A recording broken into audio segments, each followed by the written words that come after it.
సంవత్సరాల తరబడి ఎన్ని మందులు వాడినా మీ మోకాల నొప్పులు తగ్గట్లేదా? ప్రాణ పెయిన్ క్లినిక్ లో అత్యాధునిక చికిత్స. కాకినాడలో జనసేన జెండాలు రెపరెపలాడాయి. జనసేనాని పవన్ కళ్యాణ్ అడుగు పెట్టగానే అభిమాన జనం ఉప్పొంగింది. జనసేన ఎంపీ అభ్యర్థి తంగెళ్ల ఉదయ్ శ్రీనివాస్ నామినేషన్ కు స్వయంగా జనసేన అధినేత పవన్ కళ్యాణ్ హాజరయ్యారు. పవన్ వస్తున్నారని తెలియగానే భారీ సంఖ్యలో జనాలు తరలివచ్చారు. చేబ్రోలులో తన నివాసం నుంచి బయలుదేరిన పవన్ తంగెళ్ల శ్రీనివాస్ తో కలిసి కలెక్టర్ కార్యాలయానికి చేరుకున్నారు.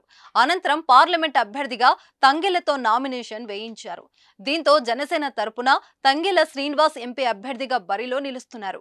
మంగళవారం పిఠాపురంలో పవన్ కళ్యాణ్ నామినేషన్ వేసిన సంగతి తెలిసిందే. పిఠాపురంలోను జనసేనాని నామినేషన్ కు జనాలు తండోపతండాలుగా కదిలివచ్చారు.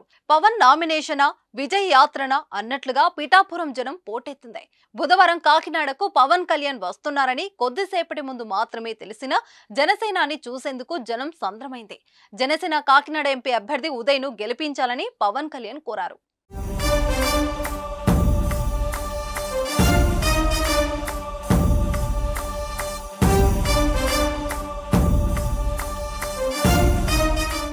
సుమన్ టీవీలో మీ పర్సనల్ అండ్ బిజినెస్ ప్రమోషన్స్ కోసం కింది నెంబర్కి కాంటాక్ట్ చేయండి.